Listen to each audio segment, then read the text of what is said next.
We hear sometimes, oh, we're going to do this because we're saving the planet. We don't need to save the planet. The planet's going to always be here. But what we're really talking about at the core of it is we're taking these steps to be more environmentally sustainable so we can actually save humanity. Welcome to the fourth episode of Climate Positive, a podcast produced by Hannon Armstrong, a leading investor in climate solutions. I'm Chad Reed. I'm Hillary Langer. I'm Gil Jenkins. And in this series, we bring our unique and curious perspectives to host candid conversations with the leaders, innovators, and changemakers driving our climate positive future. A corporate sustainability changemaker for over 2 decades, Michael Kobori, first at Levi Strauss & Company, and now as Chief Sustainability Officer of Starbucks, has been at the forefront of a movement that has evolved from a more narrow focus on corporate social responsibility to a broader conception of stakeholder capitalism. So in this episode, we chat with Michael about how the intrapreneurship he exercised at Levi's progressed and broadened its concept of sustainability. We also discuss the carbon footprint of coffee, how to discern greenwashers from true climate leaders, the role of business in combating systemic racism, and how lessons from the Boy Scouts informed Starbucks' recent commitment to become resource positive. So with that, here is Michael Kobori, Chief Sustainability Officer of Starbucks, sitting down with me, Chad Reed. Thank you so much, Michael, for joining us here at Climate Positive. My pleasure, Chad. It's always a pleasure to talk with you. Michael, you grew up in San Jose, I believe, as a third-generation Japanese American, and you started your career at the Asia Foundation, where you spent 9 years working to promote sustainable development and the rule of law in a few countries, Bangladesh, Thailand, Vietnam, I think. What led you to this organization and focus as you started your career? You know, when I went to undergrad, I went to Berkeley and I majored in 2 things as double major, Asian studies and psychology. And back in those days, the big thing was called international business. Okay, now all business is global, but I was really interested in getting into international business.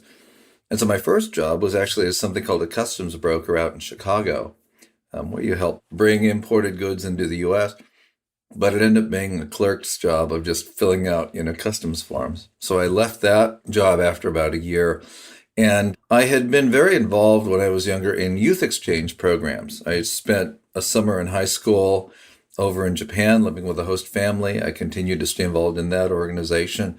And those contacts and relationships eventually led me to the Asia Foundation, and at first a role in their Asian American exchange department, which seemed to be very interesting work for me. And then later on, they sent me to some of their Asia-based offices where I got very involved in their programs on the ground there in Asia around, as you mentioned, human rights and economic development and regional cooperation. You did have a brief stint subsequently with the Business for Social Responsibility, one of the first NGOs that was focused on stakeholder capitalism, before you made your way back to Levi Strauss, where you had, I think, been previously for a few years. So what drove you to focus on corporate sustainability, especially in that point in time when very few companies, if they considered sustainability at all, they may have considered a bad word or a best an unfamiliar word. So how did you get involved in corporate sustainability in the late 90s, early 2000s? After the Asia Foundation, I went back to graduate school and I studied public policy, again at Berkeley. And I was fully expecting to just go right back into the foundation or into the foundation world. So as I was getting ready to graduate from my master's program at Berkeley, I saw on the job board that it was literally a job board, like a bulletin board there on campus. We had those back then. There was a job announcement for a public policy role at Levi Strauss & Company in government affairs. And so I knew Levi's was a good company, didn't really know why at that time, and decided to apply. And I ended up getting that job. And it was in the mid-90s at a time when the apparel sector was, if you'll recall, back then dealing with a lot of issues around labor standards and human rights in their factories. And there was a lot of questions around child labor and forced labor and proper working hours and so forth. And there really wasn't anyone in the company who was supposed to deal with it, or in the private sector who knew how to deal with that. And people in the company said, "Oh, well, Michael, you worked in Asia, which is one of the places we're having these issues, and you worked on human rights, so why don't you start helping us on this? And so they pulled me into that work, and that's how we got involved with it. And after a few years at Levi's, I decided, oh, we had been doing a lot of work with BSR, Business for Social Responsibility, it was called at the time. And I said, well, they're trying to do it with more companies. And so that's how I ended up at BSR. When you made your way back to Levi's, you started in human rights and the supply chain. How did your role evolve as Levi's made its way along its sustainability journey? Because you were there for a couple decades, right? I was at Levi's for 22 years in total. And at first, my job was very focused on labor standards, and that's what it was. I was the director of what we called Code of Conduct at that time. So it was 100% focused on labor standards in factories where we made the product. And that was 10 years doing that, focusing on that, working with other partners in the industry to build that program.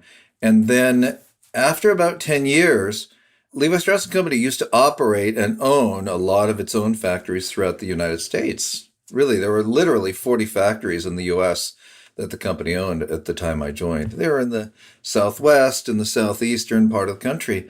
And over the years, of course, all those factories ended up being closed because the production moved offshore. But as they closed, there was still an infrastructure of people who worked on environmental issues because every factory in the US had to meet US EPA standards, as well as OSHA health and safety standards. And so by the time, after 10 years happened, those factories closed down, we still had that team in place. And they really didn't have that much work left in the US. And so we didn't know what to do with that team. And I raised my hand because I said, well, actually, we have a lot of these issues in the supply chain around the world. So then one thing led to another, and then that team joined my team, and we became an integrated sustainability team at that point. Wow. So you really drove the conversation within Levi's to utilize resources, human resources that had been underutilized because of offshoring to help create a more sustainable supply chain overall and over the long term. That's pretty much what happened. But you very recently, within the last year, I think, made your way to Starbucks, and where you're now the chief sustainability officer. And you've committed at Starbucks to become resource positive, which is a great term, slightly different than the climate positive term that we like to use on this podcast. But what did you mean by that term, and why did you make that commitment? Well, it is essentially the same meaning as climate positive as you talk about. Resource positive for us at Starbucks means that our aspiration is to give more than we take or more than we consume of the planet's resources. You know, when I was growing up, I was in the Boy Scouts and did a lot of camping and hiking out in the Sierras. And one of the philosophies when you go camping and hiking with Boy Scouts is that you leave your campsite better than you found it. And that is how I like to think about it. As a company, we're trying to leave the world a better place than we found it. That's a great aspiration. But at Starbucks, you're primarily focused on coffee, right? I mean, that's what you all do best. Beverages more broadly, I'm sure. Can you tell us a little bit about the carbon footprint of coffee? You know, where are the emissions coming from along the supply chain? And how are you all now working to reduce those emissions? Well, at Starbucks, we are still all about coffee. That's how we were founded. But, you know, our business is growing, is expanding. And in addition to coffee, we've branched out into a lot of other different kinds of beverages as well as food. So now we have a substantial food business. And as we have done our footprinting around our carbon impact, around our water impact, around our waste footprint, we learned some really interesting things. And we've learned that in carbon, for example, the biggest chunk of our carbon footprint, 22%, actually comes from dairy, cows. Of course, makes sense, right? If you think about the products that we offer at Starbucks, almost all of the espresso-based drinks, cappuccinos, lattes, there's a significant component of dairy in those. There's a lot of milk that we use. And so when we did the analysis, the footprinting, we realized, yep, the dairy, the impact of course, cows and the methane emissions coming from cows, 22% of our total footprint. Coffee itself is about 15% of the footprint, and then the rest of it breaks down. But those are the two biggest emissions factors for carbon for us. Got it. So 15% is like farming the beans themselves. Is that right? Or Correct. yeah. Well, so now you've started to offer more climate friendly options and especially non-dairy options. My partner is actually lactose intolerant and so drinks a lot of oat milk.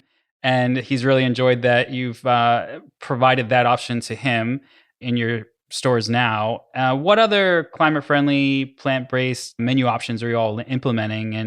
And are you seeing a lot of uptake from customers? Is this more demand pull or is it more supply push? It's a little bit of both, Chad. We've already been using at least 5 different kinds of dairy alternatives for our beverages and offered those to customers because there has been that demand for it. And now what we're seeing is really an upsurge in the demand, not only because of the popularity of products like oat milk that are coming from Oatly, which is our key partner in this area, but also people are realizing that the plant-based products have a lower carbon footprint. And so that is just adding to the momentum that we have with plant-based alternatives. Well, staying on the topic of consumer engagement, I know that you also recently launched a new Borrow a Cup program, and your Yeah, goal is obviously to reduce landfill waste, I think, by 50% by 2030. Maybe you could talk a little bit about how this program works and what was the impetus behind it. absolutely. Well, we certainly know that Starbucks contributes to this issue around waste. We've had the disposable cup for many years. It's kind of like our brand icon now. And we realize that this is a contributor to waste, and so we need to do something about it. So we need to move to a more circular economy and to use more reusable cups. And so our goal over time is to replace the disposable cup with reusable cups. Through our programs, there's really 3 ways to get at that. The first is what we call for here ware. So if you go into a Starbucks and you order a beverage to consume in the cafe, then it used to be the default that you would get that beverage in a ceramic mug that you would just use in the store. So that's very sustainable. So we're trying to get back to that. So that's the first use case, if you will. The second use case is what we call personal cups. And so that is a customer bringing in their own cup, and then they get it filled. You get a 10% discount off of that. We've had to suspend that program during COVID for health concerns, but we're ready to start bringing that back. We've already brought it back in Europe and a number of other markets. And so it's just a matter of time before we bring back the personal cup program to the US. And then the last use case that you've mentioned is when a customer wants the beverage to go, can we provide it not in a paper cup, but in a reusable cup? And so we've just been experimenting now over the past year with a couple of different programs. And right now in Seattle, we are testing in 5 stores a program where we have this reusable cup. So you get your beverage in the reusable cup. There's $1 deposit. And then when you're done drinking this, we have a kiosk set up in our stores where you can put this in the kiosk and you scan it in your phone and then you get your dollar deposit back.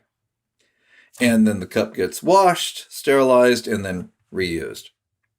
That's a great program. I actually haven't taken advantage of that yet myself, but definitely will the next time I stop in. I also read you're partnering with a few folks, closed loop partners, maybe the Ellen MacArthur Foundation and others. Can you tell us a little bit about the importance of partnerships as corporations work to achieve their rather ambitious sustainability goals? Chad, I think you know from working with me that I enjoy this work. I do it because whether I'm with, Levi Strauss and Company or Starbucks, I believe in the power to change our company and what we can do in the world. But ultimately, I want to change the system. And so, in order to get to that ambition, we do need to partner with others in our sector, whether it's apparel or food and beverage, as well as leading nonprofit organizations, environmental organizations, to come up with those innovative solutions that can be scaled in the given sector or overall in all companies. So that's what we're really trying to get to is that systems change. Right. Yeah. And it is important to gauge both non governmental organizations and other companies as we achieve these very ambitious systemic goals. I guess as you think about your partners, I know you joined the Transform to Net Zero initiative. You're one of the founding members there. Could you tell us a little bit about your progress along your net zero journey? Well, as I mentioned at Starbucks, we started out with a number of innovations, whether that's the coffee and farmer equity program, which we call our cafe standards, which is how we partnered with Conservation International to develop a more sustainable way to produce and procure coffee. So that program has been around for 20 years. And today, 99% of all the coffee we purchase and use is through cafe practices. It's certified through that program. We've had LEED certified stores for almost as long, about 20 years. And we have that program, which we're now actually going even further than LEED. As you know, LEED is a building standard. And one of the things that we've also wanted to focus on is how the building is operated, right? How we operate the stores.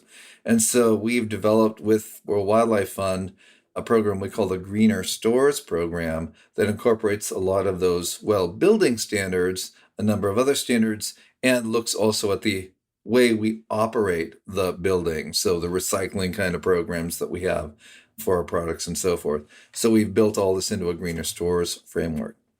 Those are some of the things that we've been doing along our journey.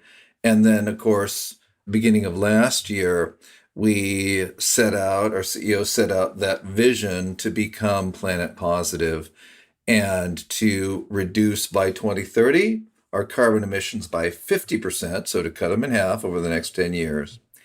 And then last year, we also joined, as you mentioned, become founding member of the Transform to Net Zero initiative. And so, as part of that initiative, we're committed to getting to net zero carbon emissions by 2050. So that's been the journey. We just keep raising our aspiration because that's what's necessary. Earlier this year, our target of 50% reduction by 2030 was just approved by the Science Based Targets Initiative. So we're now SBTI verified, and that's to the 1.5 degree target. That's really great. I think one of the frustrations we have at our company is that some companies use these net zero commitments and other announcements as a form of greenwashing. They make it look like they're good corporate citizens, but there's not much in the way of substance there or any changes to their current operations. And definitely see that's not the case with Starbucks. So, how do you think companies like ours and consumers, perhaps more importantly, can really discern the wheat from the chaff here, or the real climate leaders from the greenwashers or pretenders in this respect? I would say there's a couple of things that I'm just taking off my Starbucks hat for a moment as just an informed person on the environment and on sustainability. I would say I always look for companies that have a verified science-based target.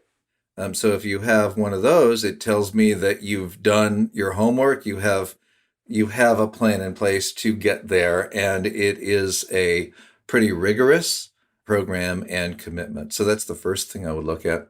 The second thing I would look at is to see if the company has any plans. If they've declared a net zero target, what are their plans? What do they think they can do to achieve that? And are they going to achieve that through reductions or through shifts in the way they're doing business, like, for example, moving from animal-based to plant-based proteins in their menu or addressing their dairy emissions, things like that?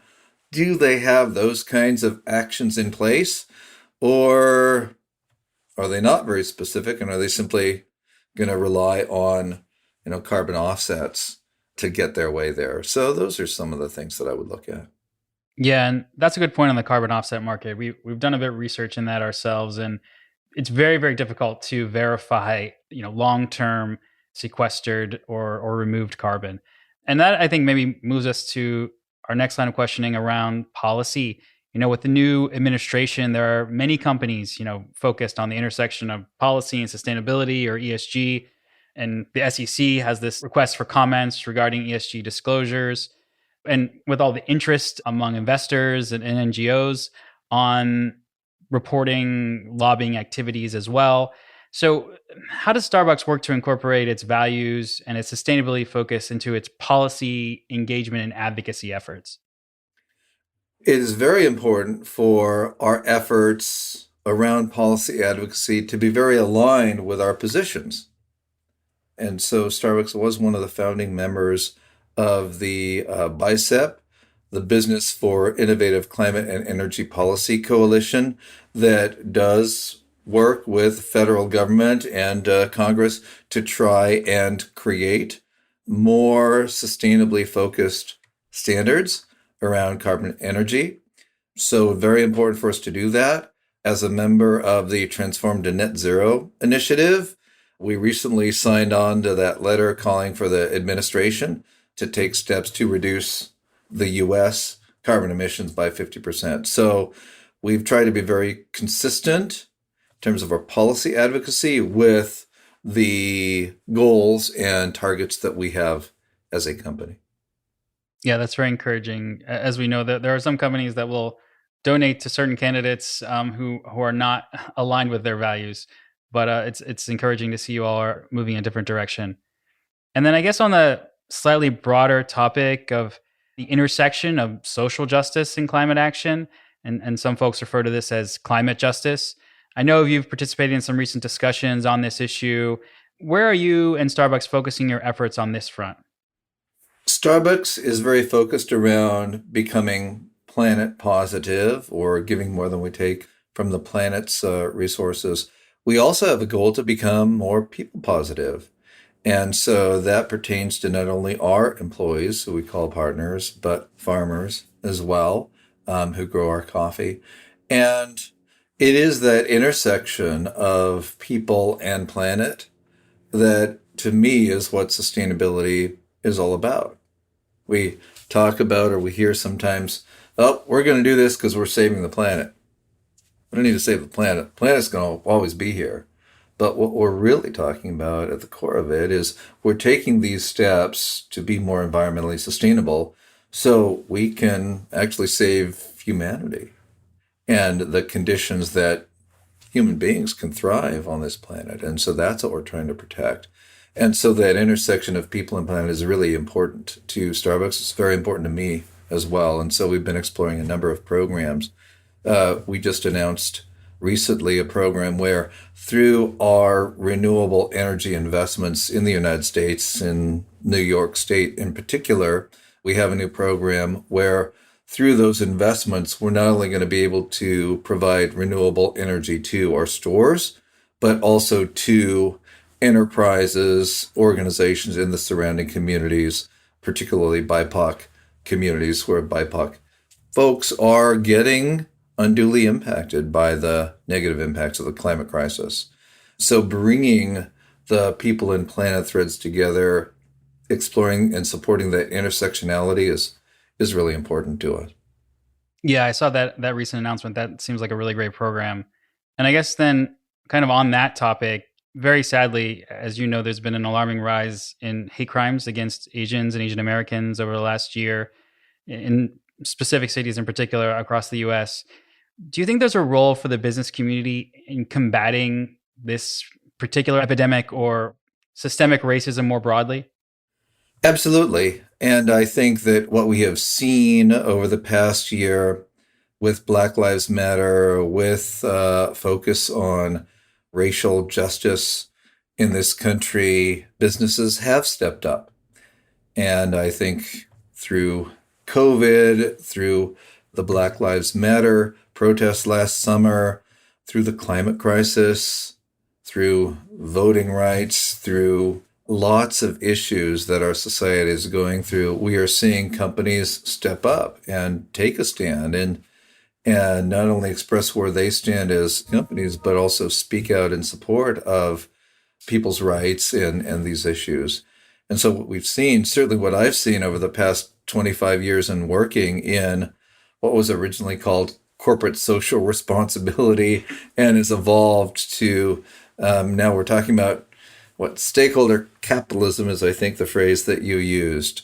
We're seeing a shift in the role that businesses are expected to take in our society. And it goes way beyond what Milton Friedman used to talk about, the business of businesses. Business is only thinking about profits, to now a much bigger conception of the role of business in supporting people and planet. And the recognition that if you pay attention to people and planet, that is also going to drive your long-term profitability. Yeah, and I think that's really key as well. I think so many businesses are now realizing that they are more profitable, especially over the long term, if they do have aggressive climate goals, if they do participate in the social well-being of the communities in which they operate. So I think that's been a very positive development over the last few years. Well, Michael, I think now we're going to move to our hot seat questions, a fun way for us to end our interviews. So we'll first start with fill in the blank questions. The most important lesson I learned in 2020 was incremental change is not acceptable, and we need to think in terms of transformational change. The most insightful book or article I read last month was the most insightful book I read last month was All We Can Save. Yes, I also enjoyed All We Can Save, which is a collection of essays and poetry edited, I believe, by Ayanna Elizabeth Johnson and Catherine Wilkinson that highlights a wide range of women's voices in the environmental movement. If you really knew me, you would know. If you really knew me, you would know that deep down, I am an activist who wants to change the system. Excellent. I know that from the buttons on your jacket right now. The sustainability phrase or acronym we should ban from our lexicon is CSR. Definitely dated at this point. Okay, slim fit, skinny, straight, boot cut, loose fitting. What style of jeans do you like best? I'm an old school 501 guy. 501 is called the anti-fit. All right. Now, overrated or underrated? The Utopia Theater Project. The Utopia Theater Project is underrated and is the best kept secret in theater. Utopia was working on gun violence, Me Too, and mental health awareness before any of those issues hit the mainstream. And Utopia is based in the Bay Area, or based in the Bay Area? We'll have to catch some shows now that hopefully theater's reopening. Yes. Seattle. Seattle is very underrated. I live in Berkeley and I love the Bay Area. I grew up here, but Seattle is cleaner, less congested, and less polluted. It's very nice. And then finally, Michael, to me, climate positive means